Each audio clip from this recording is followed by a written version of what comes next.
Hi, this is Ernesto Burton, publisher of Military and Aerospace Electronics, and I'm here with John Keller, the editor-in-chief of Military and Aerospace Electronics, for this week's Rapid Fire, where John is going to give us his top 3 picks for the most important stories in military and aerospace electronics news this week. And should note for everybody watching, this is November 4th. It's election day, and everybody has gone to the polls to make their top picks in the midterm elections. And you can see I'm wearing a tie to commemorate the significance of this day. That's a mighty nice bow tie there, Ernesto. I know. I think that this particular fashion choice was one that it was viral. You infected me with enjoyment of wearing bow ties. Well, it was bound to happen, I guess. It was. You made a great case for the practicality of them, in that they don't dribble into your soup while you're eating it. They don't blow up in the air on a windy day, and I've noticed that if you want to brush your teeth after you've already gotten dressed, you don't have to hold it close to your chest while you do that. You can just go ahead. No, certainly not. And I understand that pediatricians, for pretty obvious reasons, favor bow ties. A good reason for fathers to do the same. That's right. That's right. All right, so this week we've got for stories, the first one you picked was Terahertz chip offers new applications in sensors, communications, and collision avoidance. What's particularly special about this kind of chip? Well, you know, this chip, it was developed by Northrop Grumman, in Redondo Beach, California. I think it was probably the former TRW people who were very involved in the MIMIC and the VISIC programs years ago. Northrop Grumman developed this together with DARPA, and it's interesting. It operates at much higher frequencies than microwave, millimeter wave chip that we're familiar with. That was developed from the MIMIC program.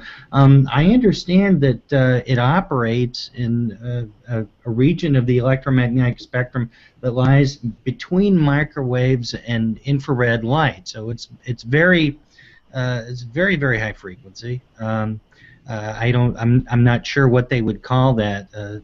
Some people would call it super high frequency. We here in New England might call it wicked high frequency.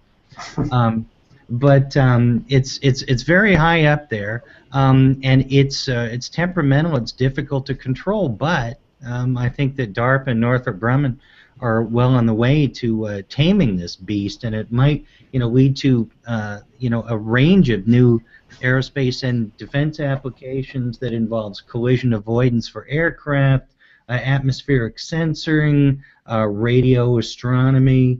That type of thing. I think it also has very interesting implications for electronic warfare, and since it lives up there near the infrared spectrum, perhaps even optical warfare. So it's going to be a very fundamental change in how we look at radio communications. It might even have implications for radar. So it's going to be very interesting to watch how that unfolds. It won't happen, we're not going to see deployed applications for a while, but shows that they're moving definitely in the right direction.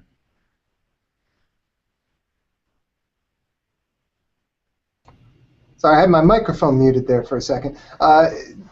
Very interesting. And you had mentioned DARPA in that story, and your second story also has a connection to DARPA, in that they're seeking to speed defense electronics development by recycling blocks of IP tools. This is interesting. How are they going to do that, and what blocks? Well, I wish I could be conversant in this, but I think that a lot of this is definitely above my pay grade. What I can tell is our friends at DARPA are reaching out to industry, and they want to come up with a way to develop complex electronic systems, like terahertz chips, like gallium nitride chips, this type of thing. They want to be able to develop develop it very quickly. Now they're talking about organizing intellectual property or IP into different blocks and then organizing those blocks of intellectual property into different toolboxes. The idea is that right now it takes 10, 20 years to develop some of these cutting-edge technologies, and I think the people at DARPA want to cut that down to maybe just a few years, maybe even just I think that would be a goal that they would be shooting for. Essentially, they want to be able to come up with brand new technologies, brand new applications, and they want to be able to do it quickly and cost effectively. And I wish I could understand some of it, and do a deep dive into this technology, but it really caught my eye because if they're able to do this, they'll really be able to get inside of that development spiral and be able to save money and come up with all kinds of different enabling technologies. And ultimately, DARPA being what it is, this wouldn't have applications only in aerospace and defense. Potentially it could have new applications in wearable sensors, cell phone communications, these types of things. I think it's really limited only by our imagination what this potentially could enable. It's interesting. Do you think, based on what you know of this, that there's any relationship to it conceptually to things like the open source software movement? I think that on a very high level, everybody wants to be able to reuse these complex technologies by breaking them apart into logical pieces.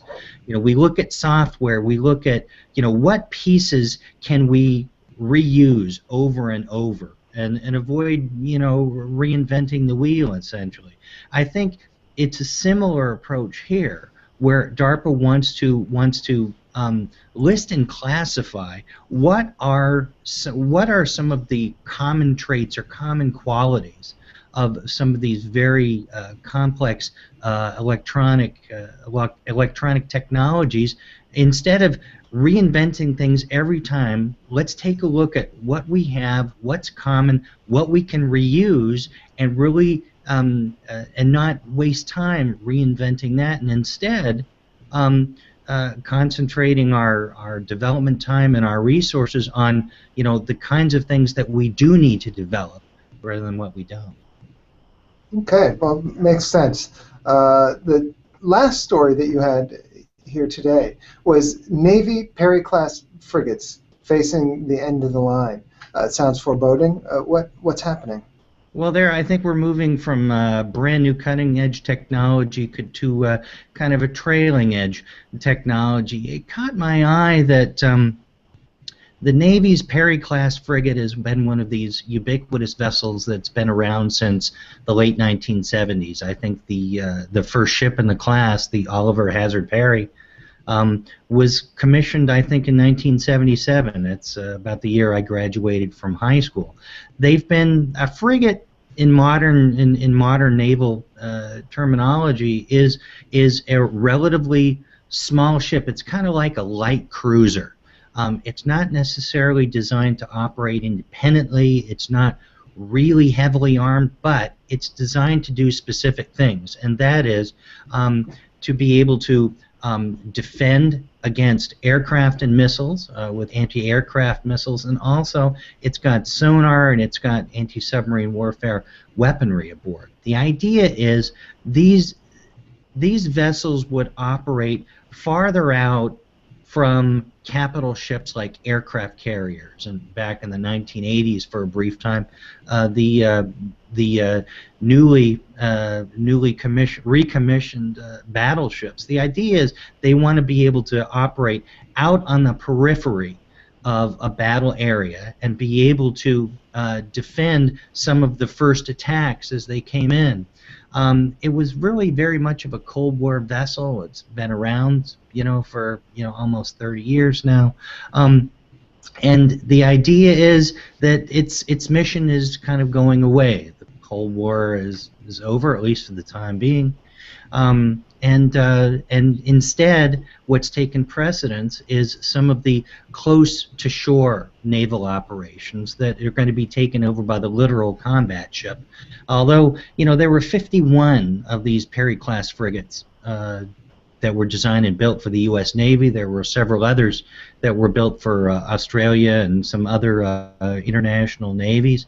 But there were 51 built for the U.S. Navy, and of those, I think there's only 10 that are left.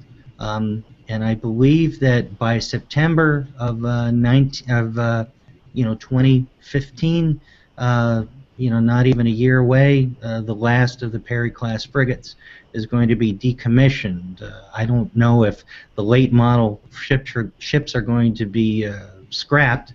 I think some are going to be transferred to U.S. allies to help bolster their defenses. But it was kind of a trip down memory lane for me. I remember when this class of ships was brand new. Now they're at the end of their life cycle, and it's going to be sad to see them pass into the pages of history. Those of you who saw the movie Hunt for Red October, there was a Perry-class frigate that had a cameo role in that. It was depicting the USS Reuben James when the Red October submarine was surfaced, and there was a U.S. Navy vessel that appeared on the horizon. That was a Perry-class frigate, part and parcel with the Cold War. But like the Cold War, that's passing into history, so are the Perry-class frigates, and that'll be a sad thing to see. It sounds as though it will be at the end of an era, certainly, which is, I suppose, inevitable in the march of technology. Certainly it is. Certainly it is. But that will, of course, usher in something new. And with some of the digital technology that you reported on today, the scale and scope of those things is just astounding. It is. Reason to look forward with optimism. John, that wraps it up for today. Thank you all for watching, and this has been Rapid Fire with Military and Aerospace Electronics. I'm Ernesto Burden. That's John Keller. And happy Election Day here in the United States. Thanks, everybody. All right, thanks. Good night.